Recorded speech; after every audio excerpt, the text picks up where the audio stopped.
influencing popular culture, politics, and everything in between. The local station takes you ringside as we discuss the crazy world that is professional wrestling. This is Going Ringside with the local station. Hello, and thank you for joining us for another episode of Going Ringside. I'm your host, Scott Johnson, and I got to tell you, the NXT invasion of Going Ringside continues this week with two great guests right there. That is Lola Vice. Right there, Oba Femi, both megastars in the making, are joining us here. So excited to sit down with them. As you know, we have developed this relationship with NXT through the CW network. We're affiliated with CW here at Going Ringside. So excited to bring these stars and talk to them. These are two big ones in the making. And later on in the show, Victoria Crawford is back, who you knew a little better as Alicia Fox back in the day. We're going to talk to her about a lot. Some thoughts on Vince, The Rock, the new AEW media deal, all of that coming up a little later in the show. Stay tuned for that. But first, let's get to these NXT stars. We're very excited. Lola Vice is taking off. 1 million followers on Instagram. Everyone's talking about her. And this guy, Oba Femi, let's start with him. He is the guy who everyone is saying could be the next big thing. We've heard that phrase over the years, starting with Brock Lesnar back in the day. Oba Femi is dominant and is North American champion. I had a chance to sit down with him, talk a little about how he sees his career progressing. He's a guy that's just hard to hurt. I talked to him about fighting in the ring, and he says he can take a lot of punishment, and it doesn't bother him, and it shows, and fans are noticing it. So let's start this episode with the NXT North American champ. Here is Oba Femi. Well, we are here with Oba Femi. Oba, thanks for joining us on the show today. So happy to have you. Thank you so much. Let's not bury the lead. The thing of it is over your shoulder. You have held that title. Is it more than a year now? It's not been more than a year. Okay. It's been 230 something days. I'm slowly approaching the all-time longest reign. I need one more month, and I'll be that guy. How have you been that guy? How have you remained that dominant all this time? Proper preparation breeds success. I strongly believe in that. I strongly believe in attacking each goal one by one foot in front of the other. I don't think about tomorrow. I don't think about next year, next month. I think about now. I think about who's standing in front of me now. And that's how I've lasted this long. Before the interview off camera, we were chatting a little about that you can take a beating more than most guys. I brought up chops, I brought up punches. You're like, they don't affect me. You're a durable, like a tank almost. Very durable athlete. Every coach I've ever worked with has said the same thing. Whether I've never been like properly injured to the point where I can't compete, I'm always able to pull through and give them a show. Now, you've got the history as an athlete. You were at Alabama, Middle Tennessee State before that, is that right? You're doing shot put, is that right? Talk to me about that journey. You came, did they find you in Africa? Is that how it went at Middle Tennessee State? Or was there something in between? Well, there's a little bit of backstory in it. My coach in Nigeria was in touch with the coach in Middle Tennessee, and so as soon as I hit my mark where I could like be eligible for like a good scholarship, they made all the arrangements, and that's how I transferred to Middle Tennessee, and then I transferred to Alabama, and then I got in contact with the WWE, and then now I'm with NXT, and hopefully I continue this journey onto segueing into the CW network. Yeah, I want to talk to you I want to get to CW in a second, but real quickly on the Bama to WWE, how did that happen? Did they call you? You call them? They DM'd me, of all things. Really? They DM'd me. I thought it was fake. Went back, did my research, found out it was real. Took them up on the offer, did the tryout, got the job, and here we are. So you mentioned CW. This is a big deal for you guys. I mean, you've been on USA, which is great, but to go to a broadcast channel in that many more homes, that's a big deal. That's a huge deal. That's more eyes that the product gets in touch with. That's more people to connect to. That's basically expansion for NXT, and that's exactly what we need right now. Who do you want to feud with? I mean, who do you have your eye on? Dream feuds you could have. Main roster NXT. Sure. Main roster NXT. Main roster, Randy, John Cena, hopefully before he, retires and leaves us alone. Gunther, Drew McIntyre. Would you and Gunther just beat each other? that would be a brutal match. I feel like that's what everybody's expecting, but it's going to be more than that. If I feel like with me and Gunther going the same ring, it's going to be poetry. It's not going to be mindless chops. There's going to be a lot more to it. I want to talk about your heritage. You came from Nigeria, correct? This is correct. Do you think it would be, WWE is a global juggernaut. Would you like to see a PLE in Africa? Would love to see a PLE in Africa. I feel like there's a market there that's been unexplored for so many years. We've had live shows go to South Africa, I believe, but I think it's much bigger than just South Africa. I feel like the entire continent is riding hard for WWE, and once we tap into that market, it's going to be unbelievable. I feel like it's not going to be an easy thing to do because there's going to be culture shock and the fear of the unknown and all these other factors. But once we can weather that storm and reach that market, oh my God, I'm talking one of the hottest crowds the company has ever seen. Really? Yes. They would go nuts for you. They would go nuts for you. Oh, they will go ballistic for their king, but they would go ballistic for everything, for the product itself. Would you, do you think you'll be with this company probably a long time? You're one of their shining stars. Is that something you'll probably bring up to them? Like, we should try it. Well, once I gain the equity, the respect, and the credibility to bring up such a topic, I will. And we mentioned main roster stars, NXT stars. Anyone you have your eye on? Trick Williams. Trick, really? Right now, Trick Williams is the guy, and I'm letting him have his little parade right now. When the time comes, Trick. When the time comes, Trick. When the time comes, Trick.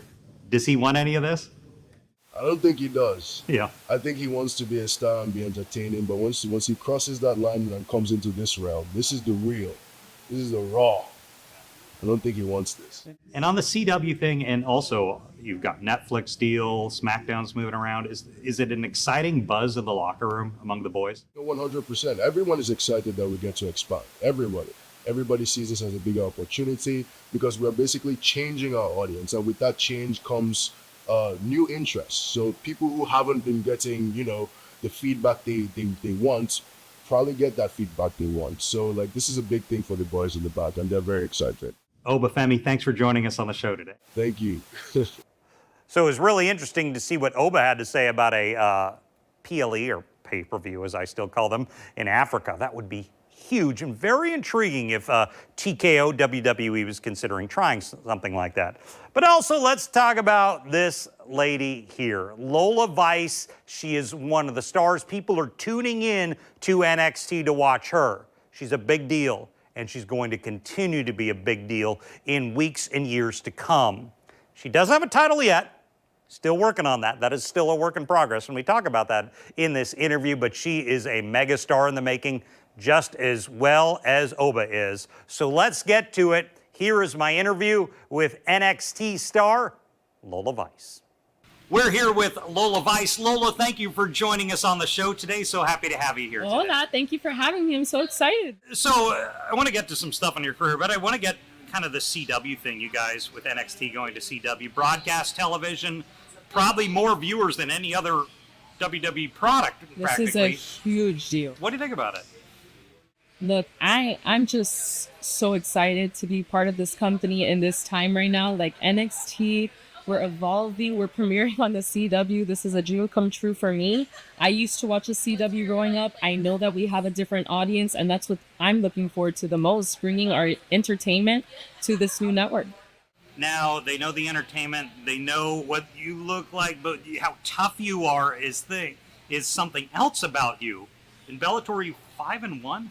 Is that right?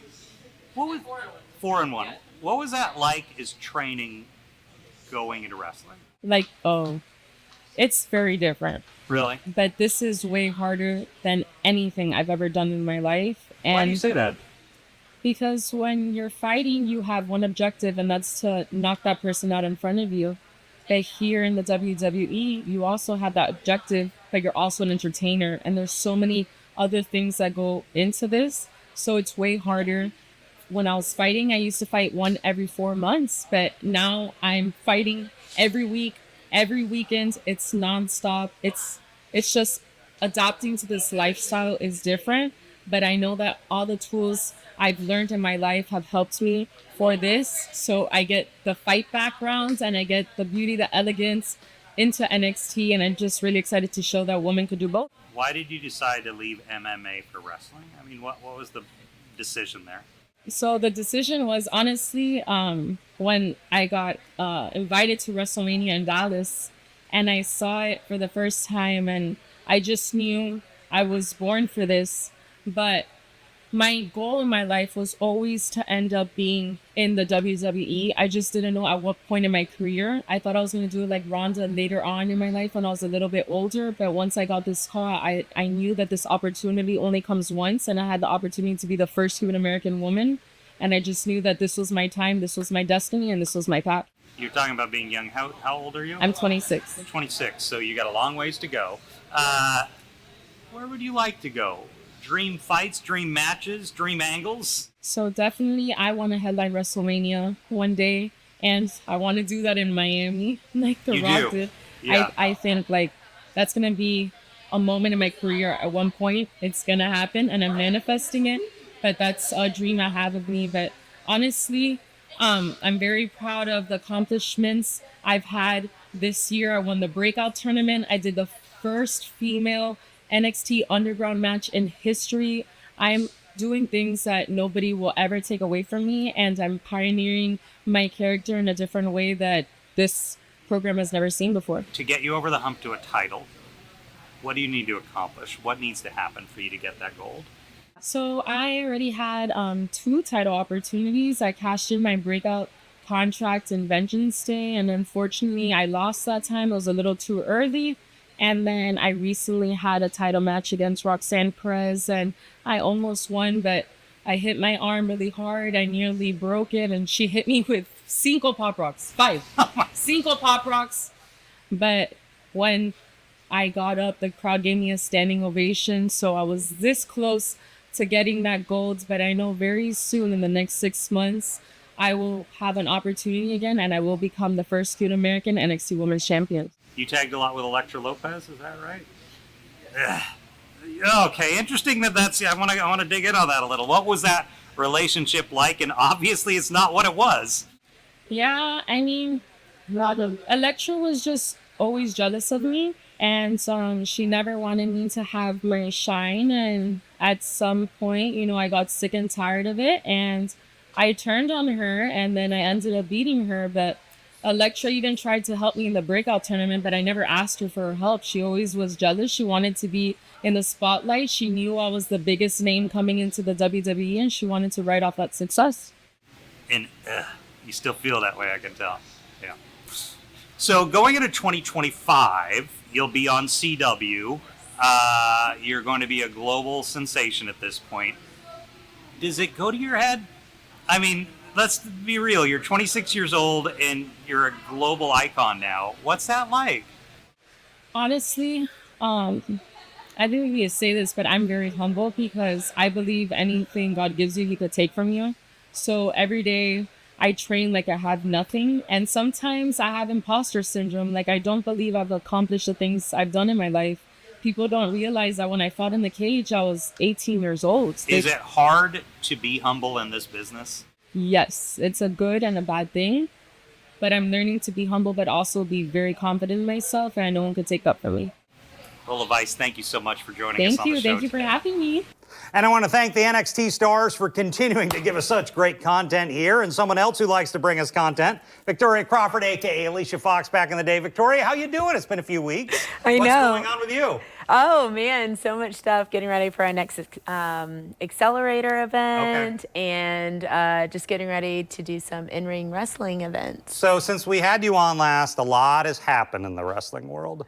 Let's start with the one that everyone's talking about. We don't need to get too deep in, but the Mr. McMahon documentary comes out on Netflix. My thought was, I thought it felt like a history of WWE more than anything, which I enjoy those documentaries. Like, I like watching history of WWE, but that's what it felt like to me. What did you think?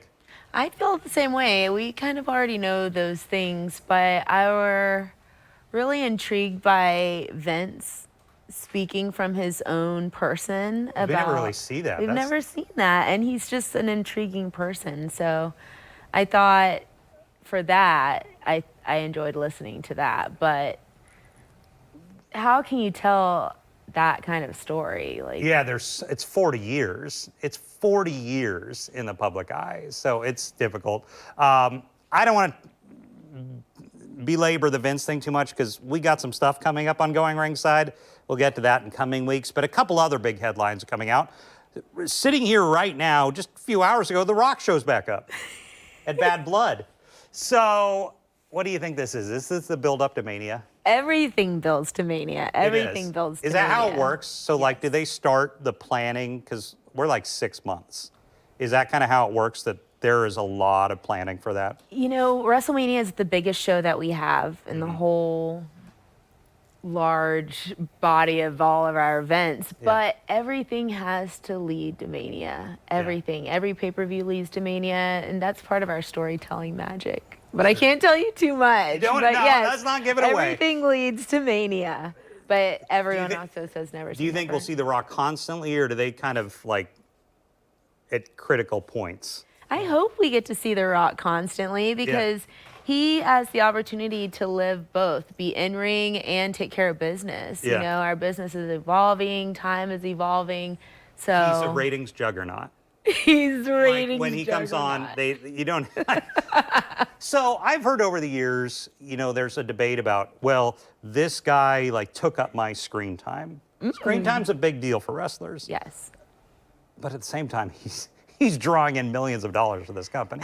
It's business, right? Just like your podcast on this network, it probably costs the network a certain amount, you know, and that's kind of when you get down to the business aspect of our entertainment, you know, in a sense. If you draw and you put butts in seats, you're a win. I had Mick Foley on the show a couple months back, and he talked to me about when he and Rock did This Is Your Life, Rock, and they went way over their time. And all the guys in the back, but it's still, I think, like the highest rated segment in Raw history. And you never know. You Yeah. never know. Sometimes you're out there and you just feel it, you know, and the fans feel it, and it's worth it. But there are other superstars that suffer, you know, because then they have to subtract or get scratched. It's just another part of live entertainment. So on the other end, AEW also makes headlines in the last week. We find out, because really we've been monitoring for months, and everyone's been speculating, will they stay with Warner Brothers? Will they move on? Because everyone nitpicks AEW's ratings. I honestly don't know what's right and wrong, but they're sticking with Warner Brothers. It's going to stay on TNT and TBS, going to Max. They're going to stream a lot, kind of, so WWE's going to Netflix, and AEW is going to Max. There may be more coming out. Do you think this is good for them as a company to continue to, you know, have that very main? Because I was worried they were going to go to like a smaller network, but staying on TNT and TBS is still a big deal. I think it's a great opportunity for any wrestling company to be on networks. You know, it gives this visibility, you know. It makes you feel bigger. Yes, it makes you feel visible. Wrestling is such a niche, I don't want to say sport or market or anything, but, you know, I meet wrestling fans all over the place, but they're usually like, I'm a wrestling fan, you know, and I'm like, come on. Or Why you gotta whisper it? Yeah, or they have like the discreet shirt on at the grocery store and give them a little nudge, you know. However, but wrestling is evolving so quickly. It's mainstream, it's cultural, you know. Grandparents brought their kids' parents, and now the babies are watching the wrestling or doing the wrestling. So, you know, any place that wrestling can be exhibited, that's good for the independents as well, because then people, even for your podcast, people who don't watch the show now know that it's something. And I think it's good to make them still, because we don't know, AEW could explode at some point, ratings. I mean, we don't know.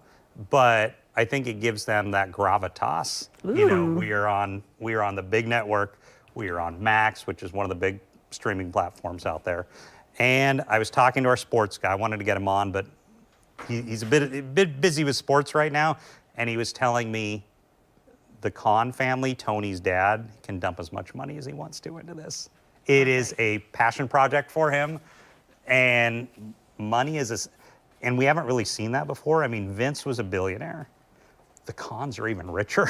Wow. They have so much money to throw at this. I think that's often underestimated. Like when you're talking more than $10 billion that you have in your portfolio, you can pretty much do what you want in the I wrestling guess world. you can do whatever you want, yeah. Yeah. And it's good for us because then we can have other platforms to make a living, other platforms to showcase the wrestling for much longer eras of time, so our children's children can enjoy.